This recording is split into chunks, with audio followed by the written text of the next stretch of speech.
Good afternoon. I'm Kojo Namdi. Welcome to Effective Tools for Resolving Minority Issues in Community Colleges, Opportunities and Obstacles for Students, Faculty, and Administrators of Color. Among the forces that are driving change on our community college campuses are expanding knowledge and technology, changing racial and ethnic demographics, juxtaposed with inadequate educational and employment opportunities for persons of color. Educating and employing our increasingly diverse population in a shrinking and rapidly changing global society presents one of the greatest challenges our community colleges face. Today's broadcast, brought to you by Black Issues in Higher Education and Community College Week, will focus on solutions by examining emerging programs that have proved successful in addressing concerns prevalent at many community colleges. To assist you in conducting meaningful discussions on your campus, we have invited a group of recognized leaders from community colleges across the country. Joining us in the studio, we have Dr. John Rush. He is Director of the Community College Leadership Program at the University of Texas at Austin and author of the book Between a Rock and a Hard Place. Dr. Bob McCabe is retired president of Miami-Dade Community College. Dr. R. Eileen Backus is president of Northwestern Connecticut Community College. Dr. Erlinda Martinez is vice president of student services at Cerritos College. And Dr. Lloyd Hackley is president of the North Carolina State Community College System. We'd like to thank you all for coming. Dr. David Pierce is the president and chief executive officer of the American Association of Community Colleges. Dr. Pierce could not be with us today, but he sent these remarks. Today's teleconference is about programs for minority students that work. It's about building community. It's about providing equity of access and opportunity. We have a panel of experts that are renowned in terms of their writing and speaking on these issues, as well as their contributions in a variety of other ways. Hopefully, you will be able to gain from this conference ideas and models that you can take and implement at your institutions. Serving minority students, providing opportunities for minority students is very important for community colleges. Proudly, we serve the majority of these students in higher education. And for the next many years, this will be one of the most important areas of endeavor for our colleges. We have a responsibility to help our minority students not only gain access to higher education, but to prepare them for transfer to senior institutions, as well as prepare them for entry into the world of work. Opportunity abounds for us as community colleges, and providing opportunity for minority students is what it's about. I hope that you do have a very successful and profitable conference. Community colleges are critical to the education of minority students. According to the U.S. Department of Education, the number of Black and Hispanic students in four-year institutions has risen by 44% in the last decade. However, at the same time, the number of Black and Hispanic students in community colleges has risen by 54.5%. In 1984, there were approximately 748,000 Black and Hispanic students attending our nation's community colleges. By 1993, that number had increased to 1.2 million, making these students 21% of the entire community college population and the fastest growing segment. But before we begin our discussion, I'd like to remind our viewers that the number to call for participation in this program is 1-800-368-5781. Let me repeat that, 1-800-368-5781. If, on the other hand, you would like to fax your questions or comments, send them to area code 202-463-5321. That's our fax number again, area code 202-463-5321. Throughout this broadcast, we will focus on solutions, programs that work. So in addition to our panel, we will also hear from representatives at Hines Community College, Baltimore City Community College, and El Camino Community College. 3 schools that are successfully implementing recruitment, retention, and transfer programs. I'd like to begin this discussion with the issue of recruitment. And I guess the issue about why it's important to have programs designed for the recruitment of minority students. I'd like to start with Dr. John Rush. Remember Mitchell Community College sometime in the late 1950s? A young man named John Rush showed up there, and tell us how important that was to you in your own career and your accomplishments today. Well, it's so important because I wouldn't be here.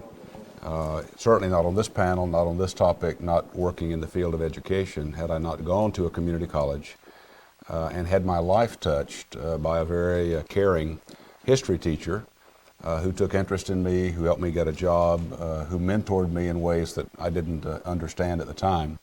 But it was his involvement with me personally. That's the reason I chose education and teaching as a career. So where you start makes all the difference, I believe. Is that, do you feel, what the community college has to offer in terms of the recruitment of minority students? I believe it is. I believe it's faculty in community colleges who care as much about students as they care about discipline or subject matter. I think that is the critical quality that you find in community colleges that oftentimes is missing in other kinds of institutions. Why is it important at this point in our nation's history to focus on the recruitment of minorities to community colleges? Dr. Hackley.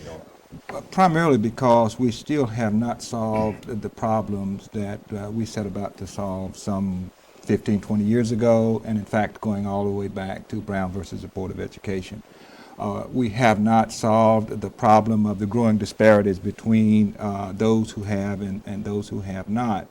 We also recognize that education still is the conduit to decent existence in the United States of America, and the opportunities for most of the students who are minority and who are poor in four-year colleges and universities continue to decline. Those opportunities are never going to be what they were 30 years ago, and I think the solution not only in providing access but also in providing success for mainstream America or for decent living, those opportunities are more prevalent right now in community colleges. Well, you're still in North Carolina, but Dr. Backus moved on up to Connecticut. She is from North Carolina. That's right. Originally. Would you care to add why you think it's important? Well, I think that John Rush hit on very much of the point, and that is for many of us around the table, and we won't talk about age, but we'll just say for many of us around the table, we remember secondary schools, which were indeed cozy, warm, nurturing places. And this is what community colleges do. And that's one of the reasons that we're so important in today's society. Dr. Martinez. It's a climate. You're talking about a climate and that we build, and that climate is built by the instructor one by one. It's built by the staff. It's built by a lot of people that we forget, the people that are in our admissions offices, the gardeners that give directions. It's a climate that makes the student feel that they're welcome to come there and that we care about them and that we're going to see them succeed in the field of work and in transfer, and that they're going to move on. Dr. McCabe, I came to you last because you are now technically retired and therefore retired from Miami-Dade. And therefore have the most experience to offer us. I have been around since before dirt. It's true. I'd like to look at this from the reverse side and say why it is important to America that we pay attention to recruiting those who have been underrepresented in our systems. And there are two reasons. One is basically fairness and the right thing to do. And the second is an economic reason. And that is that if you look at the demography of this country, we are getting older. We need all of the people who are growing up today to be productive. We need them to be working. We need them in our industry. We need them in our businesses. And we simply can't decide that we can leave out a significant percentage of Americans and still have an operative economy and still have a country that is sound and gives opportunity to everyone. So that's looking at the picture from the other side of it. Well, what do you say to someone who says, well, we have enough universities and colleges to educate those people who we want in the labor force? Why do we even need community colleges to educate this emerging minority labor force? Yes, if you're asking me, that's an easy one. First of all, we are spending in sometimes 2, 3, 4, 5, 6 times as much per student in the various university settings than we do in community colleges. So simply, again, I'm back on an economic factor. You couldn't afford to do it another way. The second thing is it's been mentioned before, the enormous change in the nature of work. Go back to just closing the Second World War, and only rather 80% of the jobs in this country were for unskilled and semi-skilled people. Now, business and industry say 80% require some post-secondary education, and that means that you have a significantly larger percentage of Americans who have to prepare themselves to go into some form of post-secondary, and there's much more opportunity for large percentages to be left out, particularly minorities. And quite frankly, that's what we do best. I mean, we're saying that jobs are going to require some education beyond high school, not necessarily a 4-year degree. Consequently, why not? We've done it, we do it well, and we'll continue to do it well. It's not only less than 4-year degree, but different from what is being done in most universities right now. The kinds of skills and cognitive development that you find in most 4-year schools will not produce the kind of workers that we need for the year 2000. But community colleges do that 24 hours a day. Let us talk about those people who might be skeptical and say that if indeed community colleges perform this service, why is there a need to recruit at all? Why is there a need to go out and recruit minorities? Why wouldn't people just walk in the front door and sign up? I'll start on that one. Basically, there are very large numbers of people in this country, particularly minorities, particularly poor, who don't believe that the system is working for them. They believe it is designed to not work for them.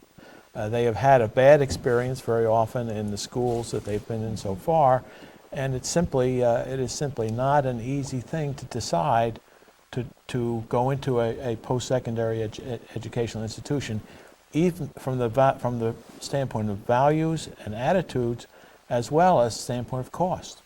So there is a turn-off factor in both what occurs during the period of secondary education and the cost factor. Well, and their whole life, not just secondary education. And recruiting for us is not simply distributing students at the 12th grade who happen to have done the right things.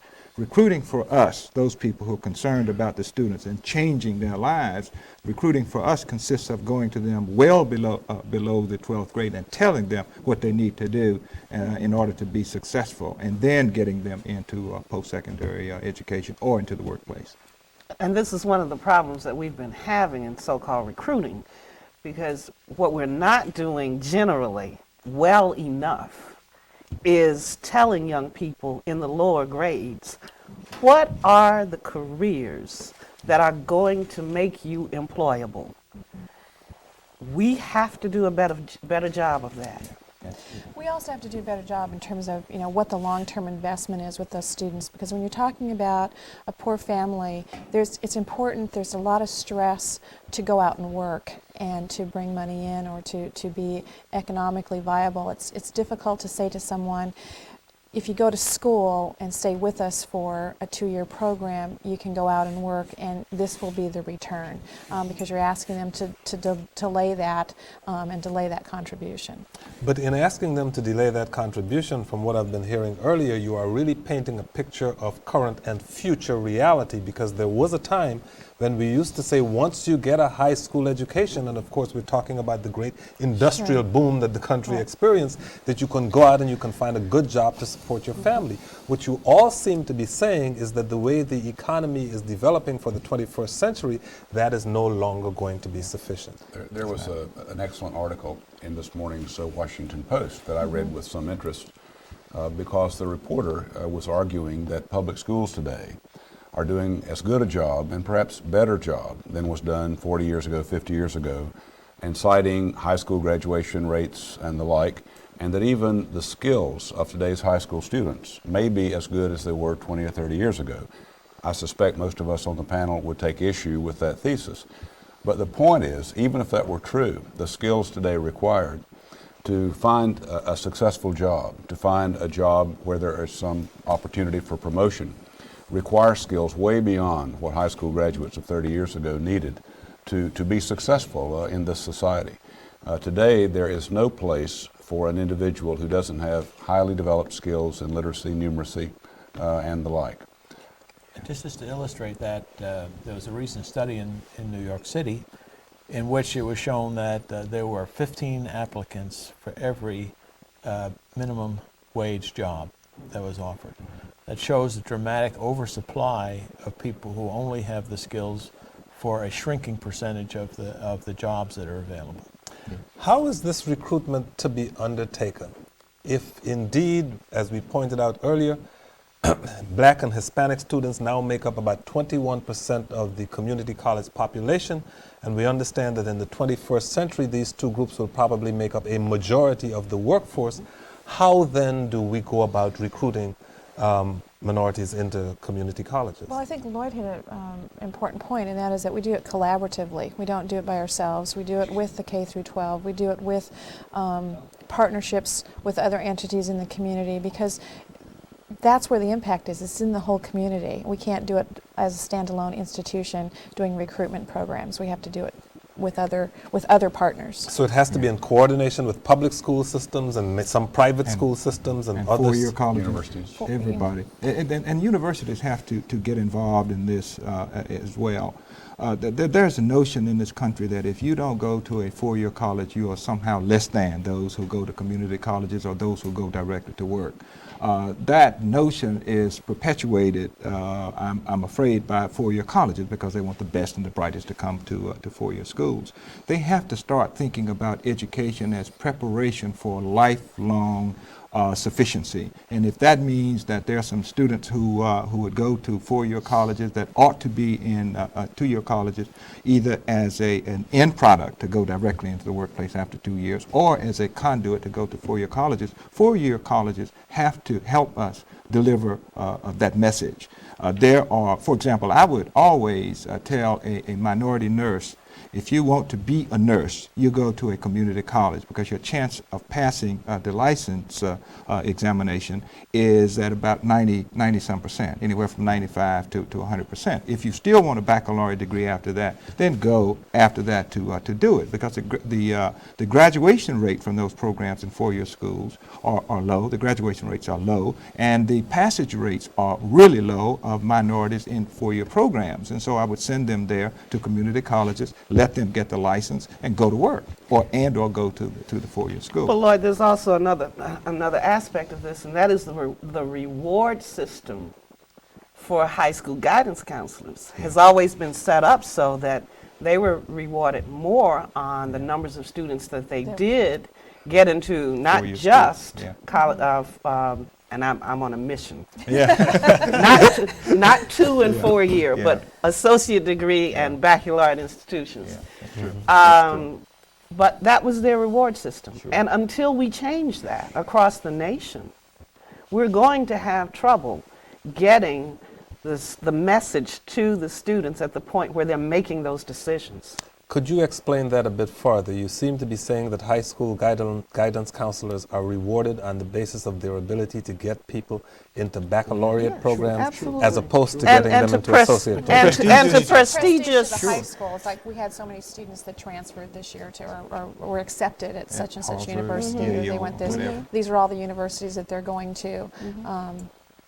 They don't track them for 7 or 8 years to discover that they half come of them will not graduate, and that the minorities and the kids from poor backgrounds, their graduation rates are even lower. They don't track them. Or They they- just talk or about they the reverse freshman back. year and who got into Yeah. what college. Can anyone talk about recruitment programs that are indeed successful and why those recruitment programs are being successful? I want to make one general comment before we go to specifics, because we didn't touch on it. The first case in recruiting effectively is what you do inside your own institution. If your institution is a place that minority students find they are comfortable, that is accepting, that it reaches out to them, that your programs are successful, that you think they're important, that you want them to succeed, that's recruitment number one. Then you start on specific programs. Let us talk about recruitment number one, because I can imagine some people viewing this as saying, oh, there they go, coddle the little babies when they come to school, give them everything they need, make it easier for them to do everything, when this is supposed to be a learning institution where one is supposed to have some discipline. How does one tread or I guess, try to accomplish both things at the same time? I think Trying to make the learning environment a good one, and at the same time underline the notion there is hard work involved here. There is hard work, and I think you also have to be more prescriptive. We have sometimes shied away from telling a student, this is what you have to do. You have to take this class, and you have to get a B in it before you can do this class.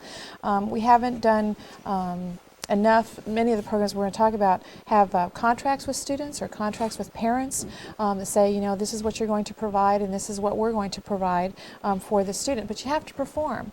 Okay, this is what you need to do.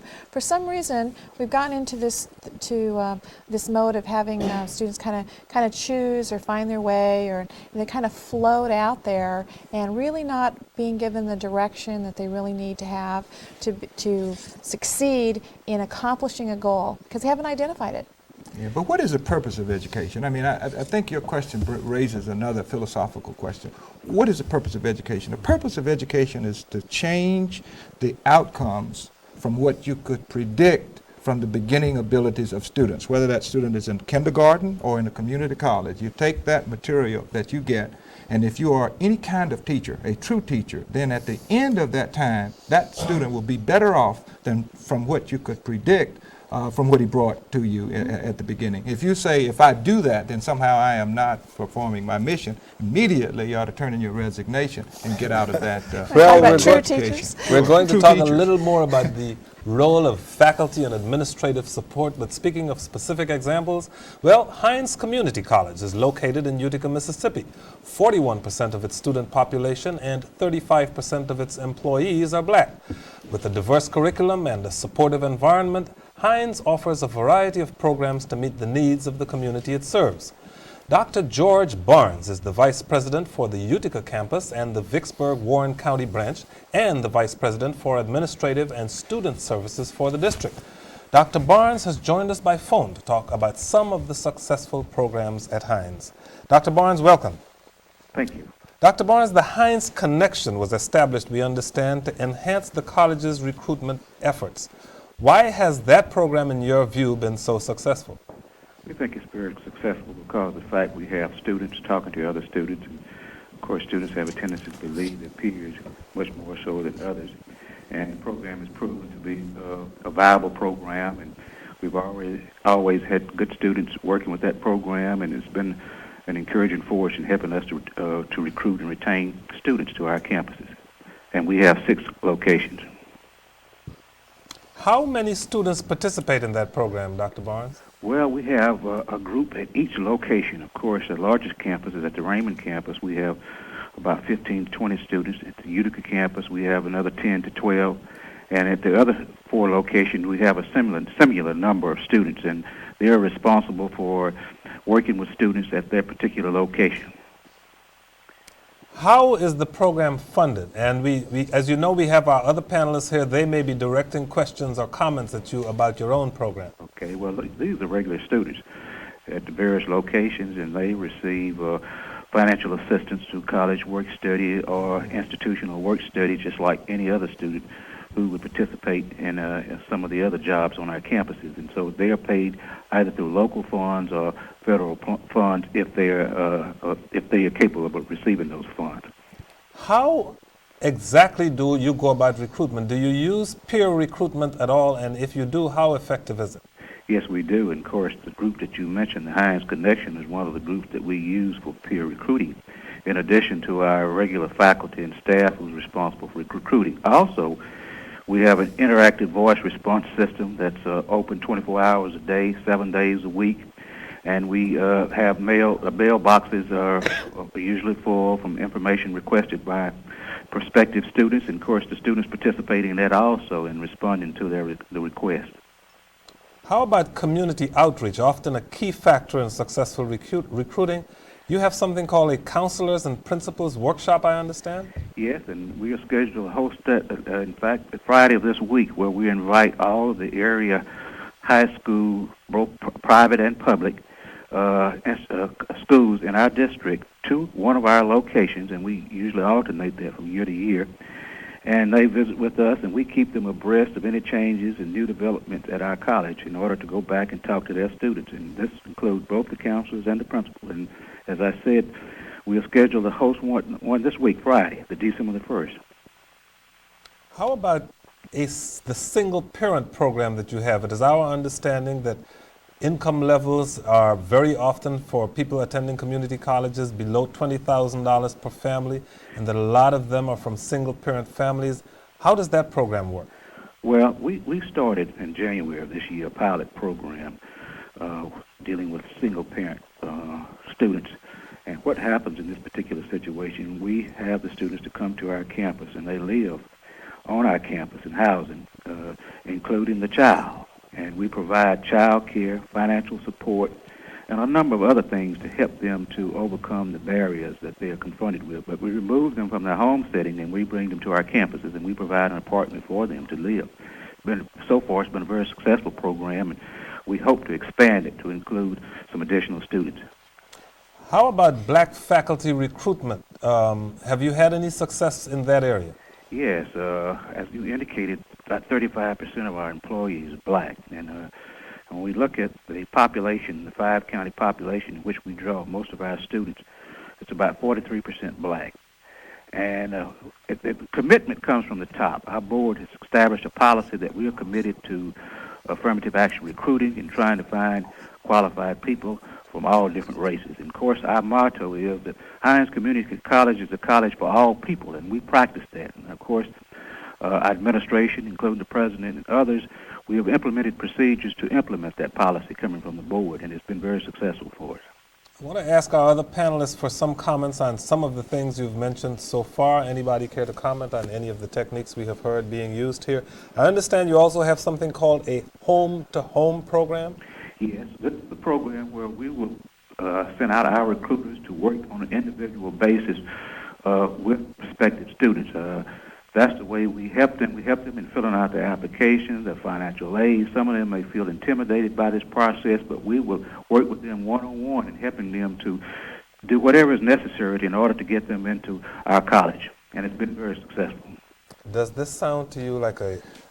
I do have a question. How have you defined success? I apologize if I missed it in the early part of your commentary, but how have you defined success, and what has your success been with this program? That question comes from Dr. Lloyd Hackley from the North Carolina Community College System. Of course, we look at basically 4 different things. Number one, we look at enrollment, how successful we've been in terms of enrolling students. 2, how successful we've been in terms of retaining those students. The third thing is we look at success in terms of those students completing the program. And the fourth thing is we look at in terms of them being successful on the job or transferring to a senior institution. Those are the 4 factors that we look at in examining whether the program has been successful. But what in the second part of the question was, how successful have you been? We've been very successful, we think, in terms of students completing and enrolling and retaining them, and our figures indicate that that's the case. In fact, in terms of students who transfer to other institutions, our information from our institution research office indicate that our students do as well or better as those students who originally started at the 4-year institution. In terms of placement, we do follow up on our students, and it's been determined by the employees and also the students themselves that we've had a tremendous amount of success in that area. So we think that the programs have been very successful.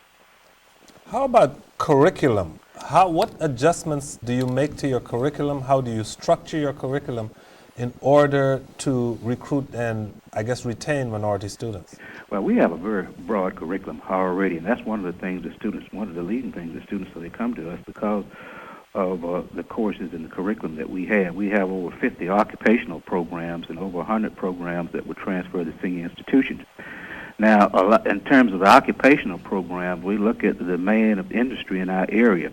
Some of these programs are pretty basic, and they've been with us for a long time. And an example of what I'm talking about is in the telecommunication industry. In the Jackson area, this is a developing industry, and there's a great need for people in that area. So in working with the powers that be, we've established a curriculum in telecommunication, and we're just beginning to offer that starting in January. So we do adapt that. Now, in terms of the transfer programs, we have an articulation agreement with the senior institutions in our state, and we've had very good success in terms of adapting our curriculum to meet their needs so that the student will have an easy process in terms of transfer into their programs, and we've been very successful. We've developed articulation agreement with 166 different programs already, and we are always looking at others in order to modify our program to make sure that they adjust. Well, Dr. George Barnes, you seem to be implementing your program successfully. Continued good luck to you. Thank you very much. Take care. Okay. Retaining students of color has long been a challenge that many community colleges face. Adequately preparing students in high school is the first step in developing strong informational skills and college preparedness. Supportive networks among students and faculty, as well as a high-quality, proactive effort, will ensure enhanced retention rates. In this segment, our panel will share with you some of the retention programs recognized for their successes. We'll also take a quick look at Baltimore Community College, an institution which has overcome some severe challenges. But let's talk about retention first, and I'd like to begin by talking about faculty, because you all seem to emphasize that the recruitment of minority faculty is an important aspect of the retention of minority students. Why is that? I guess I'll start because the experience at Miami-Dade, which when I first got to Miami-Dade was an institution that was 85% white non-Hispanic, in a community that was about 75% white non-Hispanic. That institution now is over 80% minority, really about 15% white non-Hispanic. There's been this enormous shift, and the shift had to occur with faculty and administration. Staff happens faster, and you had to plan to do it because people are not comfortable going to a place in which there are not people that look like themselves and people that they feel they can interact with successfully, although everyone needs to learn that. But at Miami-Dade, what we did was 7 years ago, we introduced a 50% minority hiring goal in all administrative and faculty categories, and we did it by campus and by district unit. And to keep the heat on, if you would, we required a report every quarter, every third meeting to our district board of trustees about how each of the units was doing, so that a success in one unit would not bury a failure in another. And that is the way that that institution, I have to stop thinking of as mine anymore after being out for 6 weeks, has made the significant change. So we're up to about 40% minority faculty and administration, and about 75% in the other categories of employees. What was the demographic of the area when you first went there and it was 85% white? Well, the institution was 85% white. It was very small. The community was about 80% white. So we just had an enormous change, probably one of the fastest that's ever happened in America in a space that size. So keeping pace with it and changing the staff inside, when you had such a core of contracted people, who were also doing a good job, by the way, who were there, is something that is difficult to change and takes time. Mm-hmm. Two real cautions. I agree with everything Bob has said, but there are two cautions I'd like to urge here. One, we're not making enough minority faculty.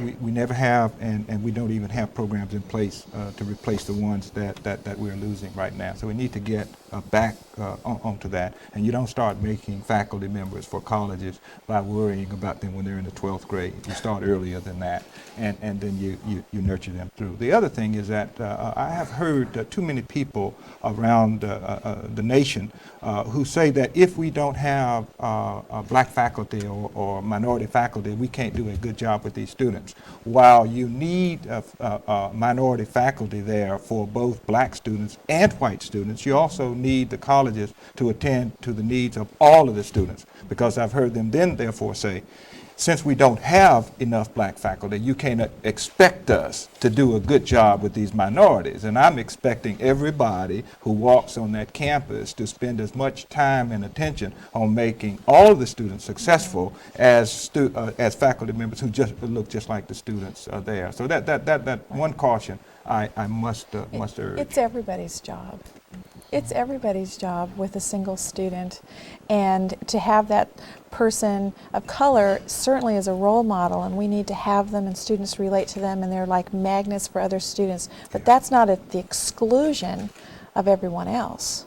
We've done a very good job in Connecticut, and our community technical college system has a Minorities Fellows program, and it works very well for us. And I think that at this point in time, particularly with so many of our industries laying people off, degreed people, who with just a bit of exposure to the community college system would become very good faculty members and administrators. And that's what we've been doing in Connecticut for quite some time. A fellow will spend approximately 9 hours or so a week on campus, either as a teaching fellow or as an administrative fellow, and then has had an opportunity to gain some of that exposure and experience, and then is much more accepted by the community college, the community of the college. I want to add one I just thought of, because you're talking about reaching back, and as Miami-Dade was working on this change of our makeup, we identified a number of fields, which are easy to identify, where there was no source. And what we did, and we looked at how we were progressing in minorities, and found our biggest shortage was black males. So what we did for a number of years is we offered a number of scholarships.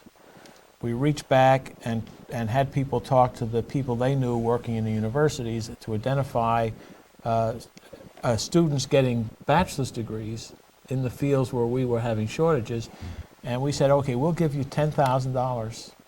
This was our foundation did this, and we did 5 of these a year. We'll give you $10,000 to finish your master's that you can work off by 3 years at Miami-Dade. So that if you came in to work at Miami-Dade, then we forgave 1/3 of that $10,000 for each of 3 years. That program, we've got some wonderful young people from that program, people who otherwise wouldn't have gone in education. In Between a Rock and a Hard Place, Dr. Roosh, you talk about strong administrative support. You also talk about flexible completion requirements, and that is, how does one adjust the curriculum for minority students, many of whom are considered at-risk students because of their secondary education or lack thereof? What do you mean by flexible completion strategies? It's been a long time in the U.S. since students finished associate degrees in 2 years. In fact, I haven't been to a community college in 25 years, where the average associate degree graduate was a 2-year terminator. In fact, even the 4-year colleges, quote, are no longer 4 years. You know, Harvard admitted last year that the average baccalaureate recipient is a 5-year recipient. Combine that with the fact that so many of community college students are working. I was talking to Bob last year, and you just collected some new data on students working at Miami-Dade, and the average student was working, as I recall, in excess of 35 hours a week. That's not at all unusual in urban community colleges. And then you combine that with the number of returning women who are single, who've got children, where child care is a concern, and the picture is one of students with many, many balls in the air. And the likelihood that these students can finish an associate degree in 2 years is just ridiculous.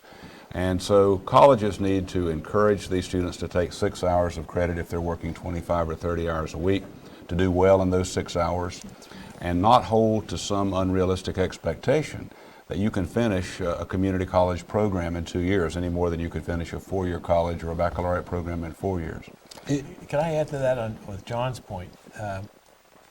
Particularly students who have just come out of high school will look at the program and say, gee, this course is only 3 hours a week. Well, I went 25 hours a week in high school and I was working part-time.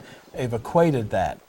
And one of the places where students get in trouble first is in overloading, taking too many credits because they're unrealistic about what is possible. So that's an area I think to be controlled. We have a caller on the line from Lexington Community College in Lexington, Kentucky. Caller, go ahead, please.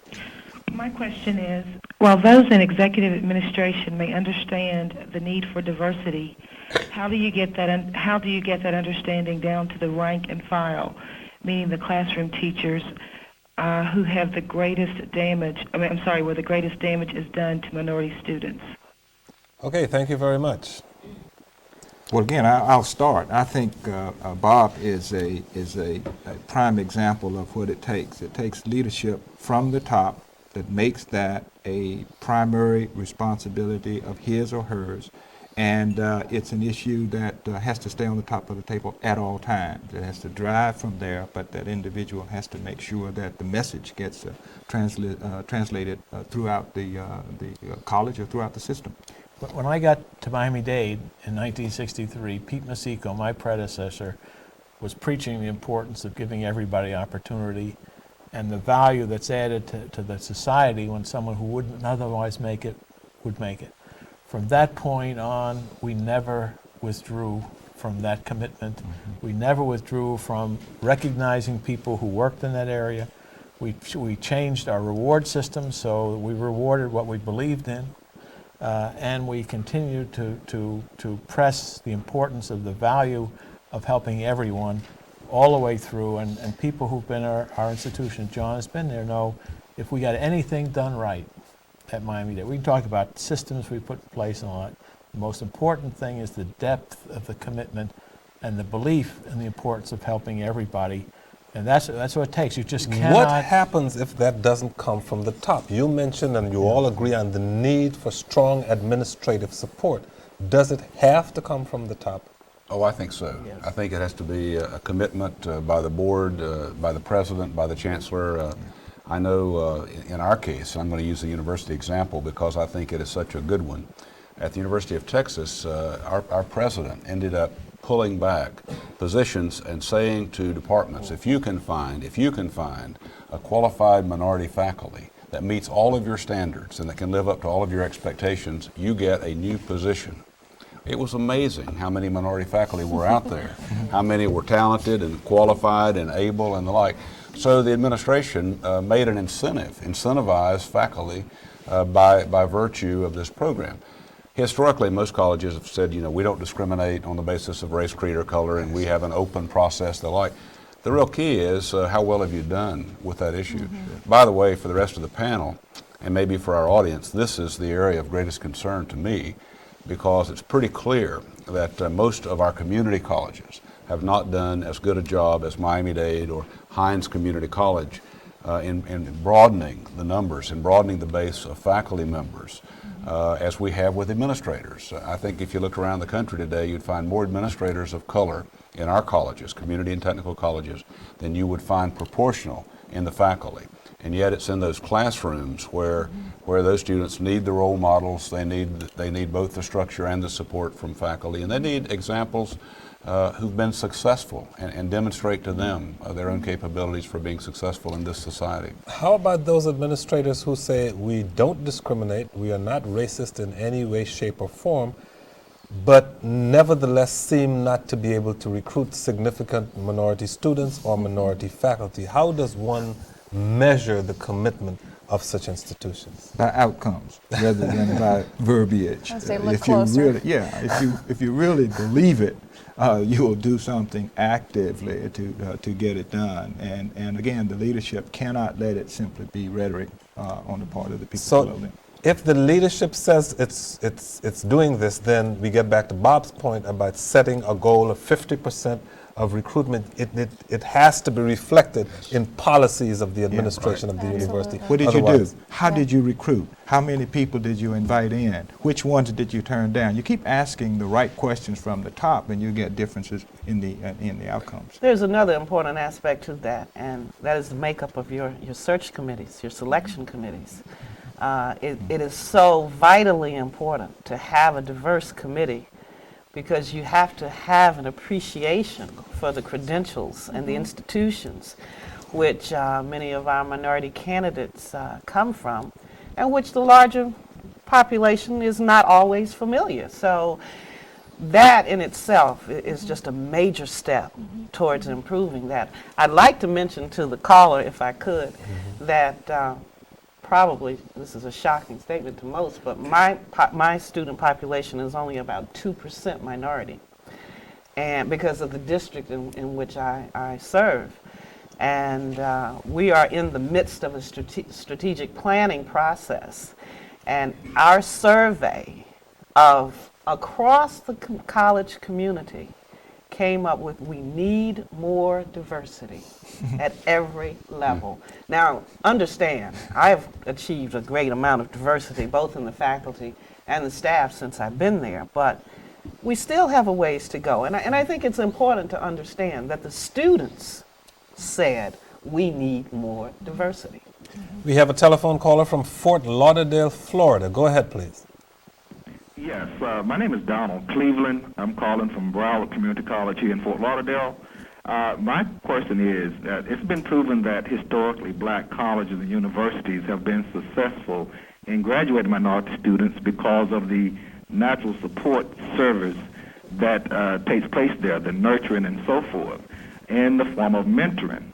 How many of your panelists have mentoring programs within their institutions? And are these programs involving faculty, staff, and administrators mentoring students, or are they involving students mentoring other students?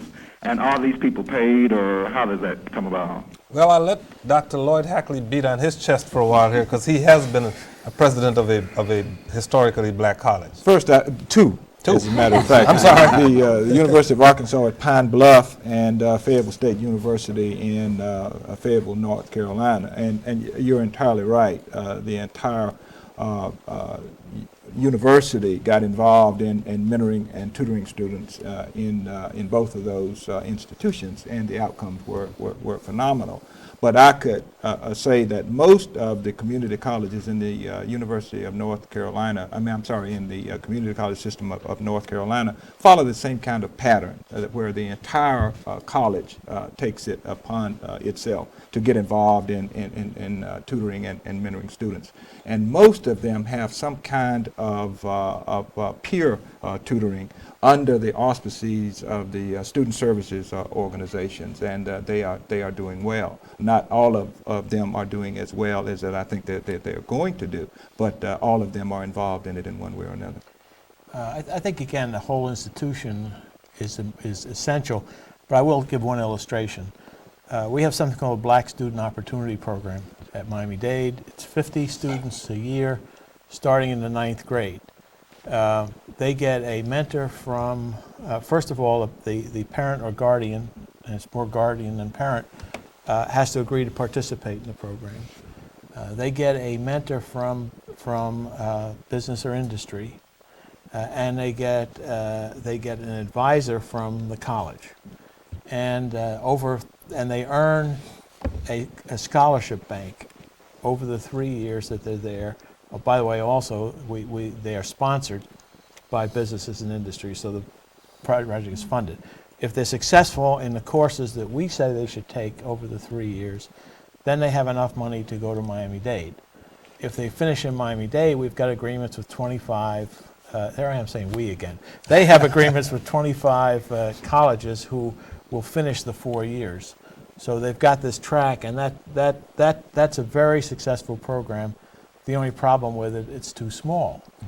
So many of the things we can do that work because of costs are deal with small numbers. We're talking about an institution in that case that has almost 45,000 minority credit students, and we're talking about dealing with 50 and trying to get things that work across the board. But it's a beginning. Yeah. And what's exciting, it's one of the programs that we highlighted in Between a Rock and a Hard Place, is that the results have been a doubling and tripling of that cohort group going to college. Yeah, in fact, the people running it came to me, the first group that graduated said we failed because only 12, I think was the right number, of these young people are coming to Miami-Dade.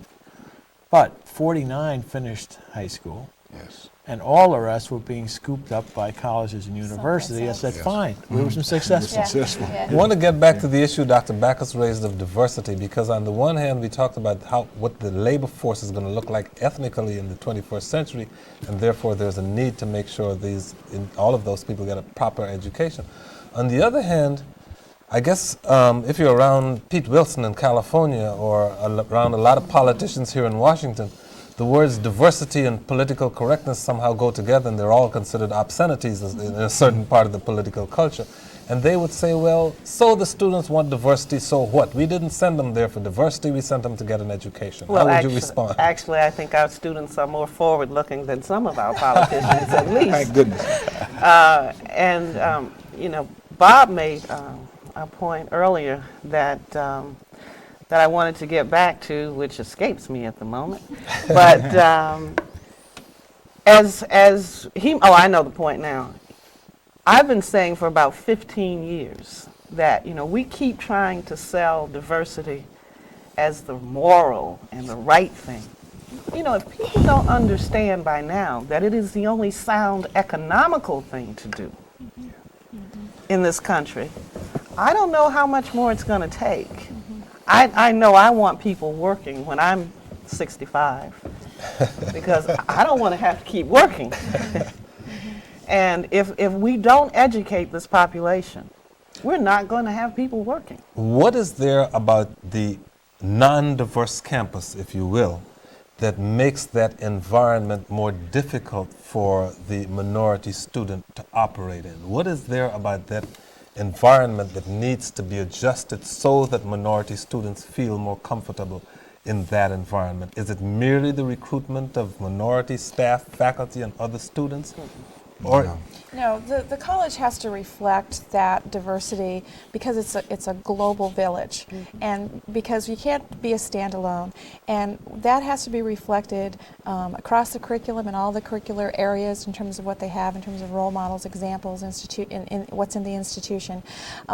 We can no longer think that we're here and somebody else is over there. It's just not going to happen in our institutions, in our nation, or in our world, and that's just, in terms of educators, that's our job. That's what we do.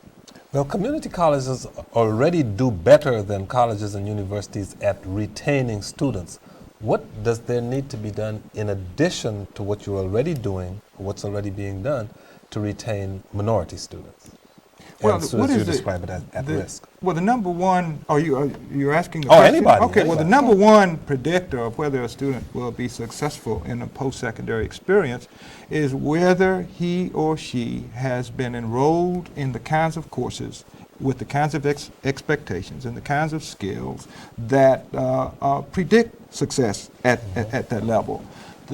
In order for us to be successful in the long haul in community colleges, we still have to get the students that predominate in the community colleges to get those experiences that come K through 12. Remediation, the best of remediation, the best of support mechanisms, eventually will fall short because you cannot make up always for 12 years of undereducation in the best of programs. And so the best way to get a good product at the end, to retain that product and to produce a graduate that can do what you want that graduate to do, is to bring that graduate from high school better prepared. So while we can upgrade the skills of the students we get, and we do a good job of that, at the same time we've got to go back to the K through 12 pipeline to tell them, quit putting these kinds of students in garbage, because it is much more difficult for us to save them when they get to us. If we don't do that, then we become co-conspirators in the worst educational deprivation equation I've ever seen anywhere in the world. I don't disagree, but I think that's the probably the primary factor. But the students also need, in terms of looking when they come to our colleges, there's other factors for success besides the academic preparation. Sure. The family support, their own personal internal motivation in terms of what they have decided that they want to do and what they want to accomplish. I think it's our job to figure out what that is and help that student fill in the blanks academically, fill in the blanks, whatever the other needs are, to make sure that they get through. I don't think we've done a really good job of doing that at the onset when they come in, because that's where the retention is. That's where, in terms of the retention, a student will leave for a variety of reasons, not just solely academic performance. There's other things behind that. But you've got to do both. I want to add on that. That's true. I want to add on that too. One of the criteria that I look is, do they build a relationship? Right, do they connect? If a student builds a relationship with somebody in the institution, or some program or some club or whatever, then there is a high prospect that they'll stick it out. Sure. If they don't, no. When, in answer to the first question, Dr. Roosh talked about his teacher and mentor in your community college, I have noticed to a large extent when I talk to students, especially from historically black colleges and universities in the South, and you ask them about their careers, they invariably refer to, well, my teacher said this, and as if they went to school with one teacher, but it just shows the kind of personal relationship that can often develop in those situations. But here is a major challenge now for community college. You mentioned in Between a Rock and a Hard Place that you have to look at multiple learning systems that meet the diverse interests and diverse learning styles of people who come to the community college. How does one address that? Well, it's a very difficult, concept in some ways to persuade our faculty. I wrote a book almost 25 years ago when I was 12 years old called A Modest Proposal, Students Can Learn. Yeah. And I probably got 1,000 pieces of mail from academics all over this country, only 3 of whom agreed with my thesis that students could learn, and almost all of the letters came from faculty members in colleges and universities. In fact, just this very week I got a letter from the editor of our University of Texas Alumni magazine. Somebody had written to say they were really infuriated with the teachings of the Community College Leadership Program, which, by the way, I direct.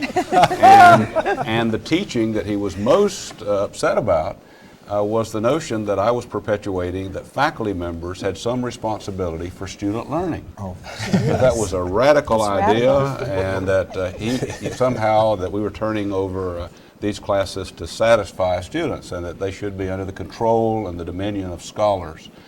Today, I think colleges may be in jeopardy if we don't embrace technology to bring more efficiency, more effectiveness to the delivery of content in our courses.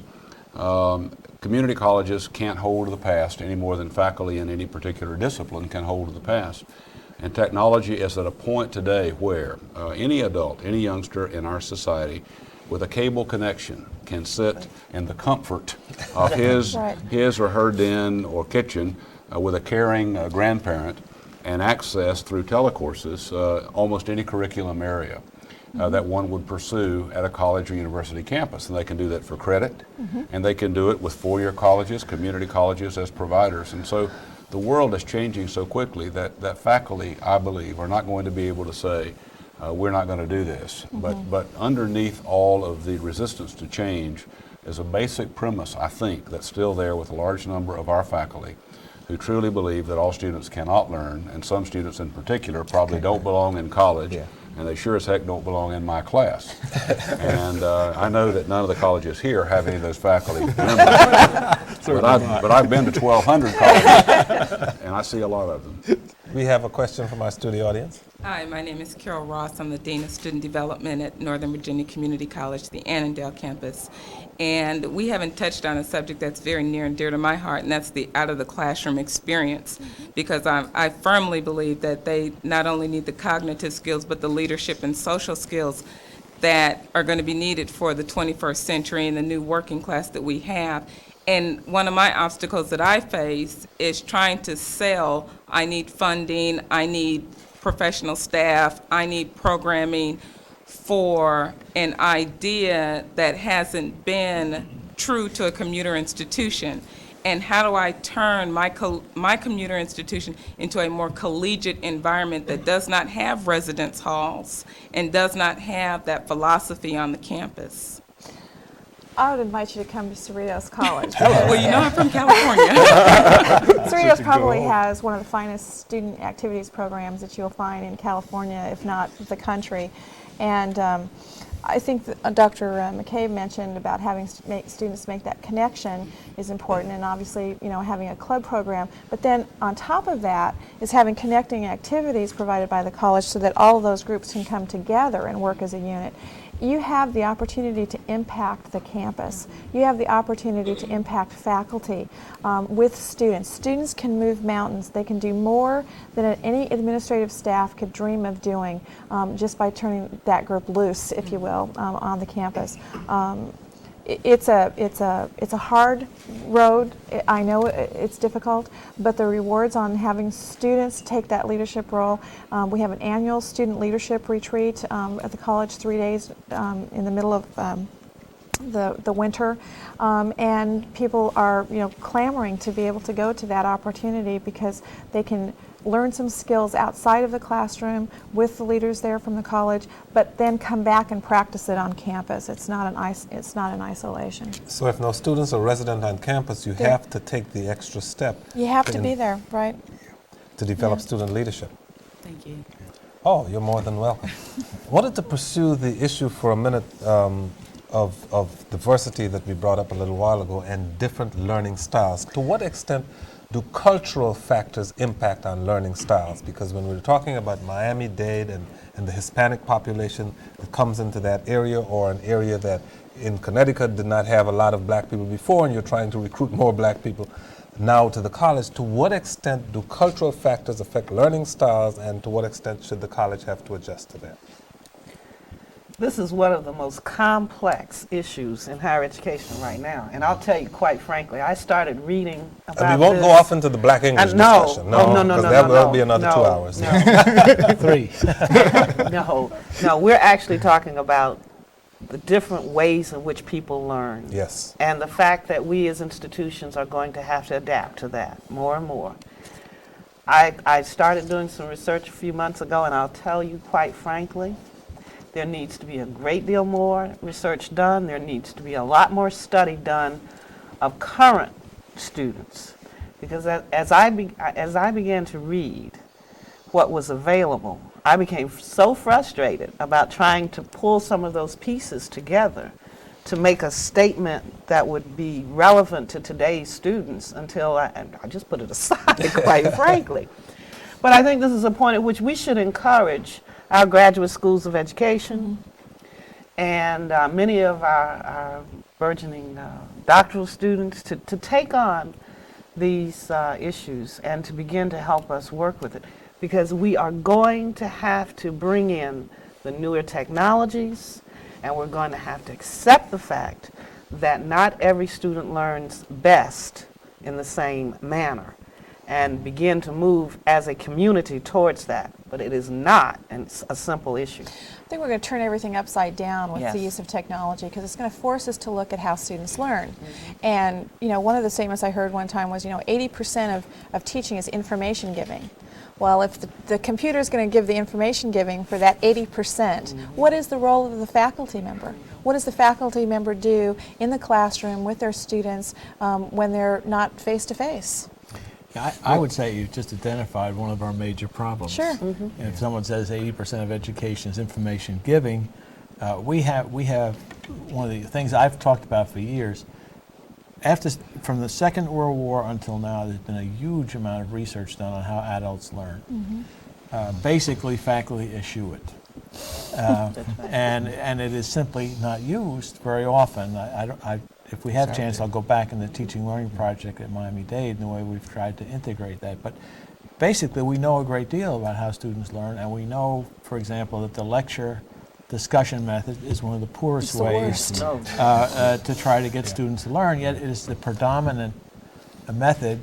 And many faculty don't feel that unless they're pouring out a bunch of information and pouring out that they're doing anything good. So we have a very serious problem in terms of changing our thinking about being a teaching institutions to being learning institutions. We got a call from Parkland Community College in Champaign, Illinois. Go ahead, caller, you're on the air. I'm glad the panel is addressing this area. I wanted to follow up a little more specifically about some of the strategies at your institutions and how you've gotten faculty to embrace the whole notion of diversity by doing things like curriculum transformation or adapting new strategies. Were there any incentives at your institutions where faculty might be encouraged to do this, and what have been the successes? Faculty career development here. Well, I'm back on the Teaching Learning Project, which was one of the major reforms at Miami-Dade, in which we tried to change all of our reward systems, all of them, to be based on what you did for students, at the same time building a support system for faculty to help them learn better how to work with students and how to help them learn. So the whole promotion system, which is the way you get a better rank and you get a better salary at Miami-Dade, is dependent on demonstration of what you do for students and how you work with them, and a whole series of criteria, including measures on whether you're really open to them, whether you indicate that they can succeed. That's a quick hit, but basically, while that program is very complex, the bottom line was to change all the rewards in terms that we had available over to dealing with what you do for students rather than how many years you had and how many degrees. In a real small example is in the issue of curriculum. I know at one college we added on the curriculum committee, you know, how do you address diversity in this class? And so over a period of time, I think it took 5 years, every class had been reviewed, and every class, you know, a faculty member had to address the issue of diversity for that particular class. And it was interesting to see some of them having to be rejected. You know, the class was international something, and they'd check, you know, no application to diversity. Wabanzi Community College in Illinois, you're on the air. Go ahead, please. Caller, are you there? Hello? Go right ahead, please. Yes. I have a question. How can we as students tell or get to know administrators, not that way they could see that it is a priority to hire minorities and get minorities here on campus? How do students persuade or convince administrators that diversity and the hiring of minorities is a priority? Yes. I suspect the way students have always done these things. Knock on doors. I go to faculty meetings and go not- to college meetings. And go to the curriculum meetings, and go to the academic senate meetings, and go to the you know, college council or the governing groups there at the college, and begin that dialogue. And also, students can recruit other students who look like them. The best recruiters that we have are students. And so, rather than put all of the onus on the colleges and on the administrators, students can start getting in touch with students, getting in touch with them while they're still in high school, or if they're working and need to upgrade their skills, and encouraging them to come to those colleges. And then when they get there, encouraging them to be as successful as they can be, and that will also encourage other students to come. The State University College at Buffalo, New York. You're on the air. Caller, go ahead, please. Hello. Hi there. I wonder if any of the panelists have experimented with peer mentoring programs where students mentored each other. For an example, pairing a majority student with a minority student where they assist each other and learn from and with each other, therefore sort of making them each responsible for each other's academic success. I'll hang up and listen. Thank you. Has anybody had the experience of pairing students with other students for mutual mentoring, one presumes? I know of a number of four-year colleges that do this very well. In fact, the most successful program for students of color that I've seen anywhere in the country is at Boston College. It's the AHANA program, and that's Asian, Hispanic, African, and Native American. And every student in that program is mentored by a faculty member at Boston College, and also paired up with a student mentor. And when I say successful, they graduate about 90% of that student population with a baccalaureate degree. It really works, and the students in the program give the structure and the support they receive from the mentor, the major factor associated with their staying in school and with their graduation. It's an excellent program. That's making the connection again. Yes. Getting the Yes. involvement.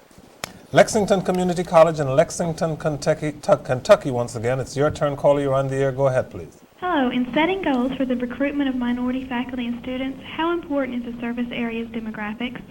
Could you repeat your question, please? In setting goals for the recruitment of minority faculty and students, how important is the service area's demographics? It's critical. And if you're talking about the service areas during the recruitment, if I understood your question correctly, it's important that the students, the faculty, the staff that are in the support area reflect the population of the college or the population that you're trying to recruit.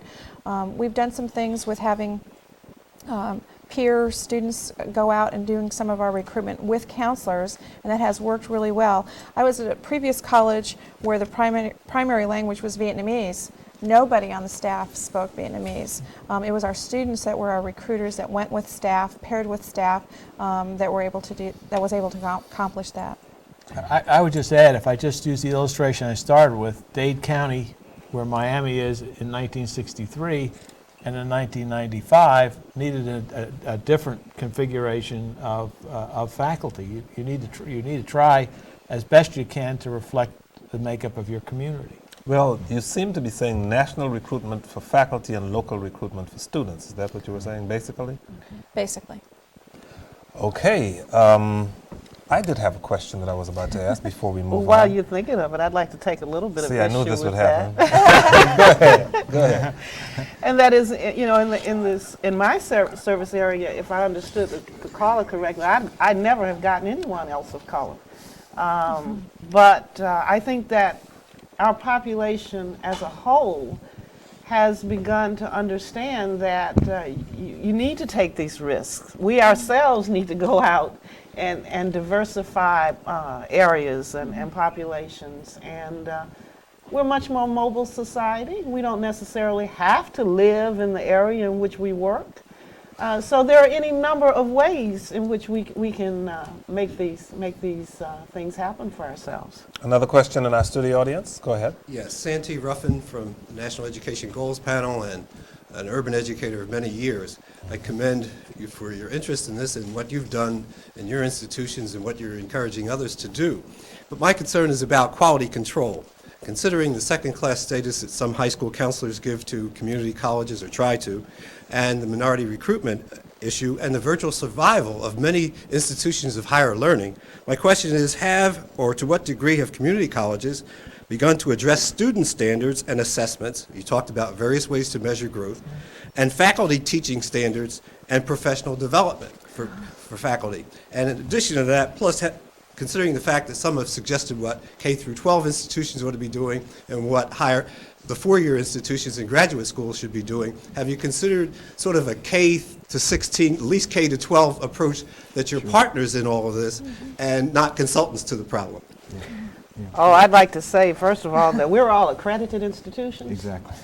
And that accreditation, the process in itself, helps to ensure the fact of the quality of our staffs, our faculty, and we all have accredited academic programs. Consequently, we don't graduate people from programs that are quality academic programs unless they are indeed prepared. So, you know, it's not as if we just grew up last night, opened the doors and said, come on in everybody, we're going to take you here. Not at all. We all work under very, very severe and strict standards, and I applaud that. I happen to serve on the New England Association board myself, and we're a little unique in that we accredit all of education from K-12 through university. So we do work on that seamless web, and I can assure you that in New England we're making certain that all of our institutions are indeed quality ones. You asked an array of questions. Let me take one of them. I would say the universities and colleges in this country have a very long way to catch up to community colleges in terms of staff development and in terms of what we do in terms of the quality of teaching. I have made the statement in my own community that sometimes isn't happy, that if we ever could get as good as the local universities in teaching and learning, we would be a terrible failure. We have to be better at it, and we are. Have to move on. Just a few short years ago, Baltimore City Community College was on the critical list, facing possible closure. Today, it's one of the fastest growing colleges in the state of Maryland. We spoke with Dr. James Shecklin, president of the university, about the college's transformation. It was in trouble. The decade of the 80s was a tough decade.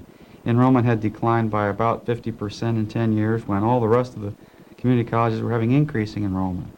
But what happened was that the state decided to do a very dramatic thing, which was to end the life of the college as its institution and start it over again. And so in 1990, what was the Community College of Baltimore became, for a while, New Community College of Baltimore, now Baltimore City Community College, with a new board of trustees, new funding source, off the state aid formula, not with collective bargaining, not with tenure for faculty, and a whole toolbox of mechanisms for this college to change.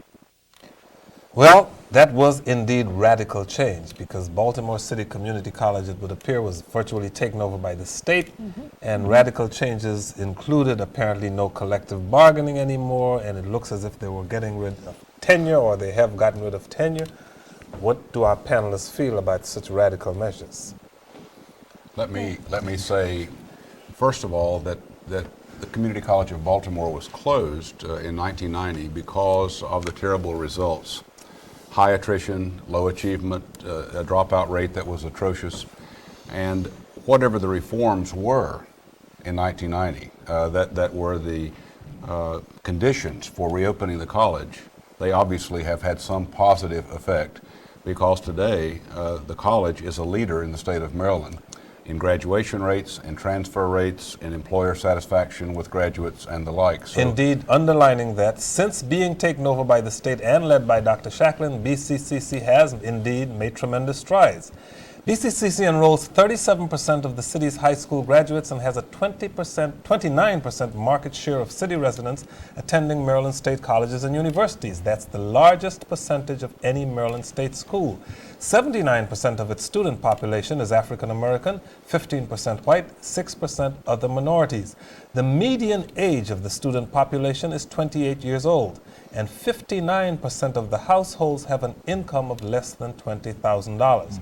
Retaining those students has been a critical factor for BCCC. Retention is one of the primary goals that the college set when it became a state institution in 1990. Our retention rate at that time was the lowest in the state, not by a little bit, but by a lot. And we've been fortunate. Every year since that time, we've increased our retention rate, and done it in a couple of ways. One thing, there is a lot of student support network set up, again with counseling, with tutorial support. Nearly all of the developmental courses have a lab associated with them, so that you have the quote lecture part, and then that's followed by a lab experience. We've also instituted a course we call College Success Seminar, CSS 110. This is a 3-credit course about succeeding in college and succeeding in life. Includes elements of goal setting, imaging, positive mental attitude, time management. And students, I've met with students who are in this CSS 110 course, and they love it. Many students will swear by it and believe that it's one of the reasons why they persist at the college. The retention rates for African American males at BCCC is still low. Less than 28% of the entire student population is male. But most recently, BCCC has initiated an African American male retention program. Troy Williams, a development assistant at BCCC, is a member of the task force. He talked to us about the task force's objectives. The task force has basically set 3 primary objectives to change the systemic things that go on at the college, such as academic support, transfer services, career services. And in addition, they've also looked to raise faculty and student awareness at the college community in large, and then to also go beyond the walls of the immediate campus community and go into the external community, into the city, and try to raise awareness about the college there as well. Ultimately, we're probably the first means or the first vehicle for individuals to pursue higher education, which we all know will ultimately allow people to live their dreams and to pursue the goals that they have set for themselves. So I think that BCCC is a vital resource here in the community, and the more that we can reach out to the community, the better.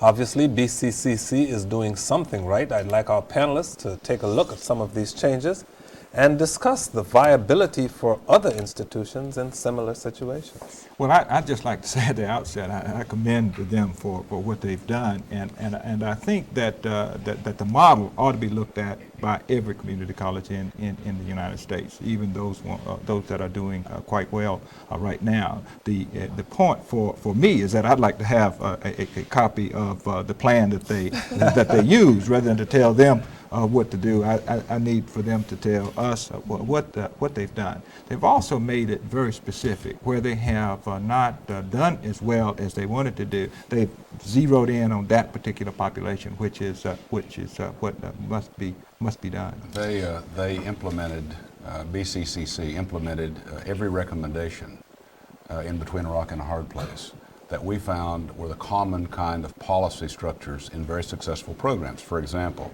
they have orientation. They have the student success seminar that goes throughout the freshman year. They have mandatory assessment followed by very rigorous placement. And that means that students are not allowed into courses until they've demonstrated they have the readiness to be there. And Miami-Dade tested out the validity of that idea 15 years ago. They have mentors. They have intervention. If students miss class, somebody calls the student, makes contact. So they're doing a lot of things that other colleges have been pioneering, but they implemented the entire package, and the results have been phenomenal. The one thing that I found, the one thing that I found is a lot of people hide behind the fact that they've never seen these students be successful. And I think in this case, this will also allow us to disabuse them of the notion that these students are bound to be failures, by saying if they did it here, then they can do it any place in the United States. I'd like to say something else nice about that institution. I've seen some data concerning the population of the city of Baltimore and the percentage of black males who are under the control of the courts. And I can tell you it is more than a majority. And working in a city with that kind of need and doing what they are doing, that's the most important thing any of us can do, and they're doing a good job of that. It's really important not only to Baltimore but to America. Exactly. Mm-hmm. What is the likelihood of other community colleges being, so to speak, taken over by states because they're in crisis? And is that necessarily a good thing? It doesn't have to be that way. No. I mean, another college in our country that's undergone the same kind of transformation that Baltimore has is the Community College of Denver. Again, an urban inner-city community college, and just 5 years ago it had one of the highest attrition rates with a majority minority student population, poor transfer rate, and the like. Today it leads the state in graduation rates, transfer rates, employer satisfaction with graduate rates, and the like. And you say, what happened? Well, it's called leadership. Mm-hmm. It's a president, it's the board, it's the faculty deciding we can make a difference in the life of this community and the lives of these students. My class was there 2 weeks ago. We went out for a visit with the Community College of Denver. And when students come to their centers, the first question is, do you have a place to spend the night? Do you have food for your children? Do you have a job? In other words, the college starts by finding out what needs the students have before they begin talking about remediation or developmental studies or technology. And the college has networked beautifully with the other human service providers in the county of Denver, so that all of these other human service organizations are now working with the college to look at the total needs of the student. The result has been that in 5 years they have one of the highest graduation rates in the nation with the associate degree with a majority minority population. High graduation rates always impress people and make it possible for people to listen to terms like the African American Male Retention Program, because outside of the high graduation rate, people would say, what do you mean by an African American Male Retention Program? What does it take to retain African American males once they have joined this institution?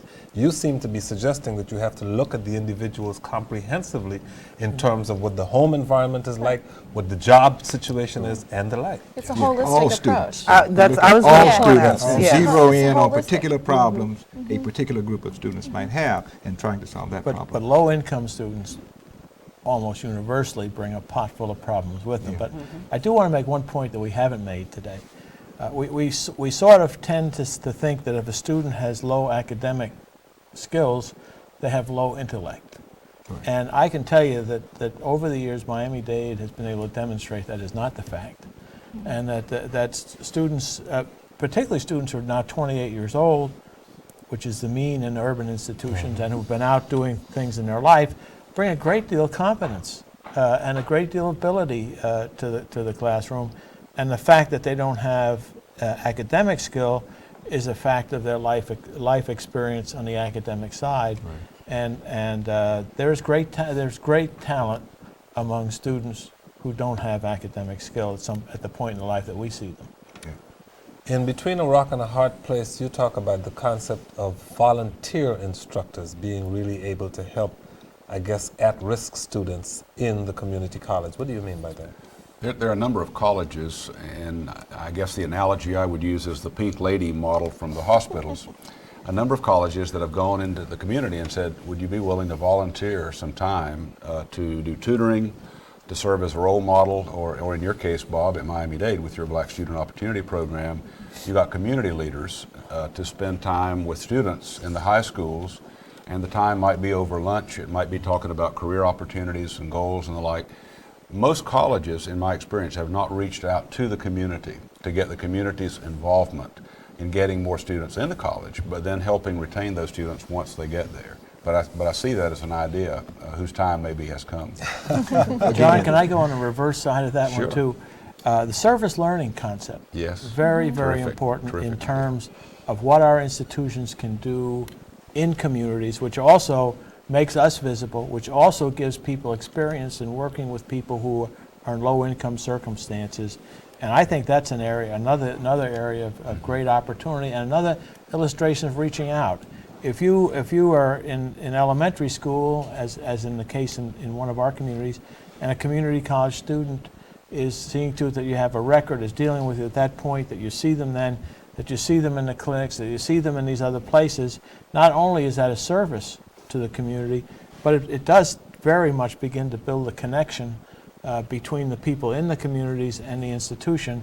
That is a very important recruiting element.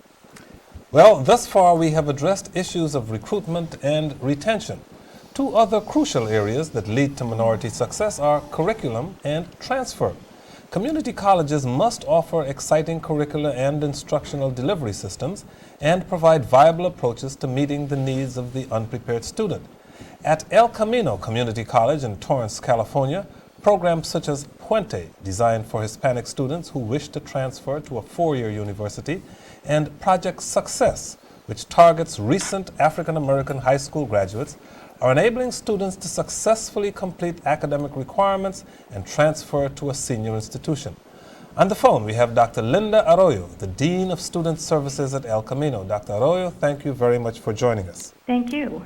Could you tell us a little bit about the Puente program, how it operates, and why you deem it to be successful? Sure. El Camino College happens to be one of 32 California community colleges that are involved with a Puente program. And it's being offered in conjunction with the California community colleges, the UC campuses, University of California campuses, as well as the private sector. Its key component is to prepare Mexican American Latino students for transfer, and it is strictly an academic program with transfer as its goal. One of the critical components and the things that separates this program from many others is that there's an English faculty member as well as a counselor that co-teach the first 2 English courses that the students enroll in. So their first semester, they're usually 1 grade level below what would be their freshman English, freshman comp class. Their second semester, they're in with the same teacher, same faculty member, same counselor for their freshman comp class. So there's a lot of continuity there. In addition, they are assigned a mentor from the Latino professional community, and a lot of information is given to the student via the mentor, as well as a strong emphasis on their writing skills. So we're always looking at preparing for transfer. College tours are also offered to these students, so they become familiar with the campuses, not only local campuses, but basically throughout the state of California. It also has taken a lot of time to promote leadership opportunities on the campus itself. We try to get the students involved in student government and various clubs and associations. We basically are taking in 30 to 35 students per year. We are seeing that there is over a 90% retention rate with these students, and that close to 65% are completing the program and transferring to universities. Numbers, very impressive numbers. As you know, we have Dr. Arlinda Martinez from Cerritos College here with us. They are part of the Puente program. Maybe you'd like to comment, That's correct. Dr. Martinez. Hi, Linda. Hi. One of the, I think, Linda and I are both saying that the Puente program is a wonderful program, very successful. Unfortunately, has small numbers, but can serve as a model. I think it's important that colleges, especially in California, look at that model of the collaborative teaching, the peer tutoring, all the things that we've talked about. But the Puente program is really one that's been in existence for a while now that we can all look to. Tell us a little bit about Project Success for African American high school graduates. Right. We started that. El Camino started that about 8 years ago, and it was basically at the impetus of the counselors and faculty that were in our learning skills area. And here we're looking at about 150 students who are in the program, and we take new applicants in, about 40 per year. And again, we're dealing with retention and transfer of the African American student, and we've been able to see a 93% retention rate semester to semester here. The course requirements are mandatory. They have to take a Strategies for Success in College class. It's a 2-unit class, and it is university transferable. They also are required to take African American Lit, and a newly required class is a Study Techniques class. Here again, we're using a mentor with the students. They are all campus mentors, and there are monthly meetings with the mentor, and they really do guide the student through and monitor their success. In the last 5 years, we've offered for a variety of, for several students, tours of the black colleges. And this is partially subsidized and partially paid for by the students. But we've taken, I want to say, 10 to 15 students each year to visit several of the historically black colleges. And we are offering quite a few special services, such as a black college fair and a black college business and career fair for the students. And again, the successes have been phenomenal. One of our counselors is tracking students that have attended the black colleges and is really pleased that over just the last few years, we've sent at least 60 students to out-of-state black universities, and of those students, over a third of them have already completed their baccalaureate degree, with a couple of them already enrolled in graduate courses at Harvard. So they've kind of graduated from colleges such as Howard University and Morris Brown and gone on to Harvard, and we're very proud of that kind of success. Dr. John Rush is here. He has a question for you. Sure. Linda, very, very impressive results for the populations in both programs. But my question would be, what would happen to a student who enrolls at your college who doesn't find a place, doesn't have a seat in this program? Surely you have greater need than just that addressed by these two. Small numbers, right. What we have seen, I've tried to gather some data on students that are in the EOP&S program, which is much larger. You have over 1,100 students in that program. And again, it's based on low socioeconomic level, lack of academic success in high school, and we have over 8,000 students getting financial aid packages. So many of the students that are in these underrepresented groups, which at El Camino is really not underrepresented, our majority of our population, if you look at our African American population, Hispanic population, adds up to well over 50% of the population here.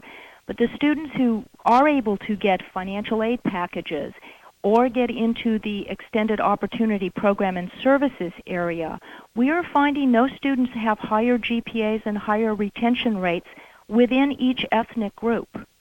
So we have found that where their retention and maybe the transfer to out-of-state colleges or historically black colleges, that we can't guarantee that, we are still finding a high retention, and many of our students now are being focused into the honors program, and their students have 100% transfer rate if they stay in that program. So we're looking at some other things. One of our counselors, Cheryl Beverly Grant, is very active with the black colleges and universities, and has developed the FAIR and is going ahead and trying to gather these statistics from these schools. So she, separate from any of these special programs, our African American students have resources to schools that many of them don't even know exist, that would welcome them with open arms, including scholarship funding and financial aid packages. Does this mean that the Puente program is primarily for Hispanic youngsters and, yes, that's correct, and the other for Project Success for African Americans? How about the Yes I Can project? Who is that for and why is it important? The Yes I Can project started at El Camino about 8 years ago. We're still looking to try to get endowed, have it endowed with about $500,000, and that's a long-term goal. But we are looking at 10th graders, high school 10th graders, that are selected by the counselor in their high school with an idea that they have potential to be successful at a community college, but they're at risk of even completing high school. And once they're selected for this program, we invite them onto campus for a breakfast reception. We invite their parents, we invite the high school principal and the high school counselor. Then throughout the year, they are given tours of the campus. There's a barbecue. They're invited to a homecoming pizza party. We try to keep contact food recruitment program, it sounds like. Oh, okay. You don't want to know all the freebies that go along with it. Basically, the students who complete high school, we have about a 75-80% of the students in this program complete high school. And when they attend El Camino College, what they have done is basically banked scholarship money based on their high school grade point average. And an example is that for every A they have earned in high school, they'll have $25, for every B, $20, and for every C, $15. So a B average student would have over $600, which could be used for their books, their fees, and their supplies at El Camino. And we are very pleased because we're looking at students who the counselors are saying may not even get through high school. And they, like I said, it's over 80% are achieving the high school diploma. And of those students, we're getting probably 80 to 90% of those are coming on to either El Camino or another college. Dr. Linda Arroyo of El Camino Community College, you have underlined and specified a number of the general comments that our panelists have been making. Thank you very much for adding to our discussion. Thank you. Indeed, we are discussing the whole process of transfer, and it would appear that, as the point made by you, Dr. Hackley, earlier in the program, that this begins much earlier than that students begin preparing for community colleges when they're much younger, and they begin preparing for the senior institutions at a much younger age also. Yeah. Absolutely, and particularly where minorities are underrepresented. I mean, with all the love in the world, I want to say it again, we have to embrace these students and treat them as decent human beings who have intellectual capacity to do do well. But at the same time, if we want to close up some of the gaps where they are notoriously underrepresented, we've got to start earlier. A student will not get a PhD in physics if he never gets physics. And it's going to be really hard to change that profile if you don't start the student in the program. The assumption is that because he's poor or black or Native American or whatever, he can't do physics in public schools, then drives the teachers to put him into garbage. What we have to do as community college people is to show a conduit from high school into the community colleges, into four-year schools, into some of the professions out there that are not doing very well in attracting them.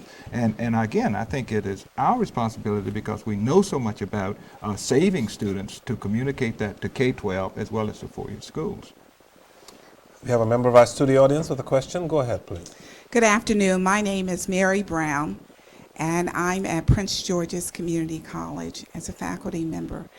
One of the things that I did when I directed our black male retention program, and I'm going back to the area of retention, was to make sure, and following what Dr. Hadley is talking about, everybody at that school being responsible for students, to have a mentoring program where we had not only faculty but administrators cross racial and gender lines who are willing to mentor those students in the black male retention program. One of the things that we did not have, Dr. McCade, that we really needed was the work component, the money. I mean, so many of the students at the community college are working. And so I'm going to go back to one of our earlier callers, when the caller asked, what can students do about creating a more diverse faculty and administrators at the community college level? And the panel kind of agreed that, well, do what students always do. You know, you go to this meeting, you go. Community college students cannot do that because, for the most part, many of them have families. Dr. Roosh has already talked about working 40 hours a week. They're not like we were, many of us who are sitting on this panel and sitting in this audience, who were at four-year schools. We could get back in the dormitories, plan what changes we wanted to occur on those campuses, and then work out a strategy for getting those things done. Very often, that's not a luxury that many community college students have. So, somehow within that system, the need for diversity and the need for making certain that there are faculty models in that classroom is going to have to occur. Now I'm going to wear my other hat for a minute, and that is I'm the former president of the National Congress of Black Faculty. And diversity is an issue that we're very, very concerned about because, as Dr. Backus pointed out, the community colleges where there are so many minority students, such a diverse student population, really has not done very much in that area and continues not to do very much in that area. We know that 5% of the black faculty in this country, of all faculty in this country, there are about 5% that are black faculty. And 2.5 of those faculty members are at the historically black colleges and universities, which means the other 2.5% are at predominantly white institutions and at the community college. And we haven't done very much in terms of making sure not only that we get those individuals in there, but we retain them. So the issue of retention has to go to the faculty members also. And then finally, and I'm going to sit down, is the whole idea of the seamless education that Dr. Backus said she has in her state. Many states do not have that. And so what we need to do is get faculty at the community college level who are willing to work with teachers in the public schools. We need to get four-year college faculty who are willing to work with community college faculty, and students would be able to get through the pipeline much more quickly if in fact we had that kind of thing going on, because articulation agreements do not mean partnerships. Okay. And we need partnerships. We're running out of time very quickly, but I'm interested in it in case anybody has a response. One point, though, her point about the percentage, the 5%, it means that the percentage needs to be increased, because where you redistribute the 5%, they're still spread out very thinly. And if you look, again, if you look at some particular areas, I was looking at some data the other day which said that if we put, at current rates of production, if we put one black professor in every four-year school, just four-year school in America, at the current rates of production, it would take 750 years to do that, and that's a long time. And then when we look at physics and computer science, the numbers are 680 years, 730 years. So while we have to recruit, we also have to make more of them, and meanwhile make everybody accountable for teaching all of the students. Have to get back to the phone. We have a caller from Paducah Community College in Paducah, Kentucky. Go right ahead, caller, you're on the air. Yes, I'm calling from Paducah, Kentucky, and I'm interested in the panel's response. In our state, a major issue is the appropriation of funds for the community colleges in general, which is very disproportionate to the four-year schools, which results basically an impact in terms of budget freezes, budget cuts, and then on the tail end, corporate downsizing. Just a response from the panel in terms of that impact upon minority recruitment and retention efforts. In case you notice, members of the panel smile when you raise that question. Is it because we were having this precise discussion before coming in to the taping of this program itself? So anyone who cares to respond can. I don't think, in all honesty, that irrespective of the good job that we've done in community colleges, that we've yet persuaded our supporters, our constituent groups, our legislators, that we really are an investment in this nation, in our respective states, in our respective communities. And not being able to convince them that we're an investment, they see us as a cost, as an expenditure. And the challenge that we have in the next 5 years, I believe, is to be able to produce the kind of results that those who fund us will see warrant the kind of support we need to take on the mission that community colleges have historically taken on. I'll take that is trying to make the case, which we haven't done very well, is what I'm now putting 100% of my time into. We haven't done a good job of it. We are productive. We are doing the things that are most important to this nation right now in education, and we still are undervalued, underappreciated, and underfunded. I am convinced of a couple of things. One, I think more institutions are going to have to depend on what they do locally to make the case in three ways, both in getting more aggressive in local private fundraising, in terms of more local initiatives. And by the way, community colleges are one of the few organizations passing local initiatives in this country today, failing many others. And lastly, in working together with a lot of community colleges in your state to make the case locally before your legislators go to your state capital, where we lose to the universities on a prestige basis, and the public schools because of the imperative need for those and the constitutional requirement. So I think we have to work much harder locally than we have, and I think we have the support there. I think that can be done. Is that what is meant by being between a rock and a hard place? The other point to add to what Bob said, we have to get the users of our products much more active in making the case for us. The economy in North Carolina will not develop without the community colleges playing the dominant role, but the people who use the products are not as conversant with these issues as they ought to be, so they can help us make the case to the policymakers. Well, as they say on another show, Bob McCabe, come on down, because we have a caller from Miami-Dade Community College, North Campus. Caller, you're on the air. Go ahead, please. I see the focus of this program on minority recruitment, enrollment, and retention. Do any of the institutions represented have programs aimed at minority students with disabilities on these issues? We do at Northwestern. In fact, we have one of the finest career education programs for the deaf in the country. And we encourage students with all sorts of physical challenges to also attend.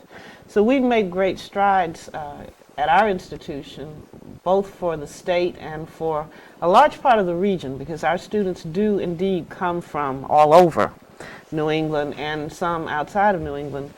And quite frankly, it's the way in which we've had the most diversity on our campus has been through the Career Education for the Deaf program. We are currently the recipients of a new grant for the blind deaf students as well, and for interpreters for them. So we have a great history in that. I don't know who I'm speaking to, but I will say you have a great program on North Campus, and there are programs at Wolfson and at the Kendall campus as well.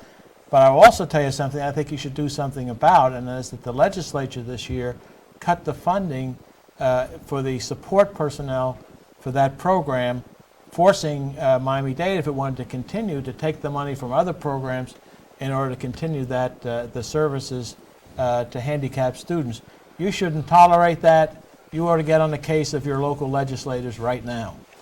Indeed, the last teleconference that I had the opportunity to host was about students and faculty with learning disabilities on college campuses across the country. But when we're talking about transfer from community college to four-year institutions, the issue of credit and the award of credit becomes of particular importance.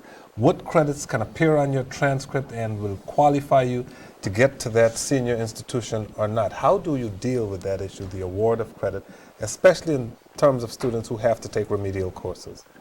The state of Florida, in my view, has the best articulation agreement, and that is that students are not denied credit for any work they take in the community college as they go into the upper division.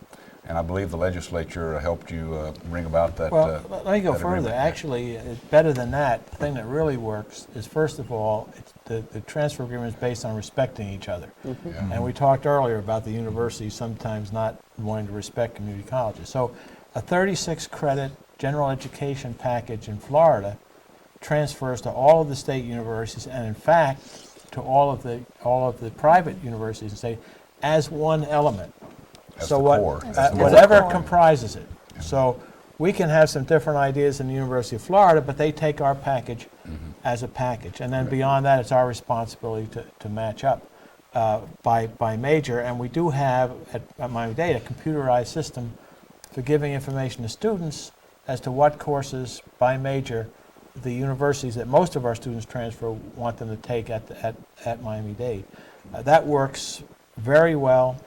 It is an agreement that was reached in the 1960s among the presidents of all of the existing community colleges and universities, that since that time the legislature believes that they initiated it and have been very supportive. But that in fact is where it comes from.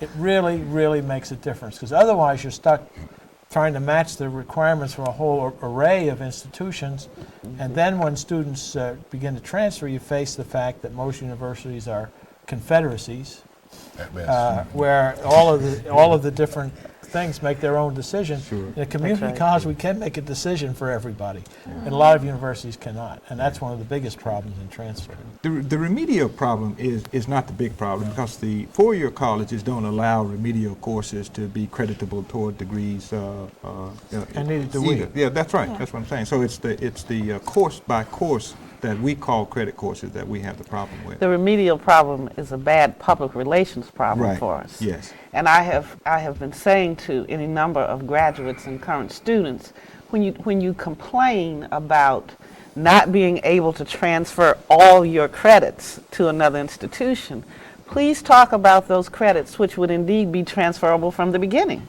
We are not talking about remedial or developmental courses being transferable. Exactly. And so, we need to do a better public relations job with our students to make that change. Great. Okay, you mentioned finally program evaluation, that you have to be able to evaluate these programs and use updated techniques of data collection and resource availability. Well, it's amazing to me today that most colleges in our country still can't tell you how many freshmen persist to the sophomore year, or how many students out of any cohort group ever graduate. To me, that's inexcusable, and it's part of the problem that we have in demonstrating our worth and our value to those who support and fund us. I think it's imperative for any institution to know how well students are doing and how well they persist and how well they re-enroll. Well, during the course of our discussion today, several strategies, tactics, and solutions have been suggested. Among them, work to fill minority student and faculty pipelines by recruiting below the 12th grade. Emphasize the value of two-year institutions and encourage peer recruiting, all of which seem to be particularly helpful in addition to supporting single parents and providing childcare. Inviting high school counselors and teachers to campus. Organizing home visits to help students through the application process. And there is indeed more. Developing articulation agreements, utilizing diverse search committees, and providing mentors. All of those suggestions have come out of today's discussions, and before we wrap up, I'd like to have each one of our panelists give a final comment on the discussion that we have had today and about how best we can resolve the issues of minorities and community colleges. I'll start with Dr. Hackley. I would still say that we have to forge a real pre-K through college program in all of our states that carry the students all the way through from the beginning to wherever we want them to be. The other side, Dr. Beck? Well, I would certainly agree with Dr. Hackley, and I think that it's very important that we focus on recruiting from all of our populations at every level and seizing upon this opportunity with the downsizing in the corporations to take so many of these degreed persons, bring them into our institutions, and make them good Dr. Martinez, we're running out of time. It is working with each student singly, individually, and caring about them holistically and responding to them. Dr. Roosh. These students can learn. Most of them have not been taught. Dr. McKay? It's important that the institution's values emphasize the importance of helping every individual and believing in the value of every individual. As we move to the end of this broadcast, I'd like to thank all of the community colleges that took part in this program. Without you, it would not have been possible. We encourage you to use John Roosh's book, Between a Rock and a Hard Place, as well as our publications, Black Issues in Higher Education and Community College Week, as tools to guide you to successful community college programming. Black Issues in Higher Education and Community College Week are dedicated to covering issues and concerns of minorities and women in higher education. We welcome your comments and suggestions in order to better serve you. This program is just one endeavor to enhance our interaction with our community college supporters. We clearly recognize the important role that you play in the lives of minority students, faculty, staff, and the community at large.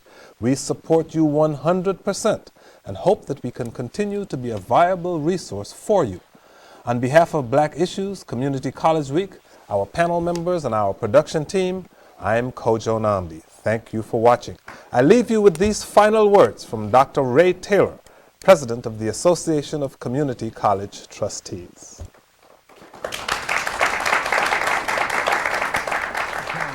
Just seen has certainly presented some interesting, exciting, innovative new programming ideas for you to consider and add to your own creative and innovative programs on campus. Certainly we're all trying to strive to deal in today's difficult political, social, and economic world and provide the same service, the same quality, the same relevance that we promised our communities and our students since the beginning of the community college. That's going to be a difficult challenge today because the pressures are going to mount. Our colleges are dealing with this unprecedented change, just like business and government, trying to find programs and ideas that will provide more and more service with less and less resources. As we begin this activity, as you turn your talents to the ideas, to the structures, and to the thoughts that have been presented by this panel, think for a moment about the serious questions that have yet to be resolved in business and government, questions that we resolved years ago for ourselves. questions of mission, of purpose. We've said all along that it is our mission to provide opportunity, access, and quality and relevance to our communities and to our students. The pressures we're seeing today will cause us very often to turn our heads from those purposes, those principles upon which our institutions are established. They'll make us wonder if we shouldn't do the most expedient, or if we can't do the most difficult. Now is the time to renew our mission, to renew our purpose, to renew the promise we made to our communities and students. In order to do that, we must turn to our boards of trustees. They are, after all, those who hold the public trust, who are responsible for the programming, who are responsible for the outcomes that we are supposed to be executing in our institutions.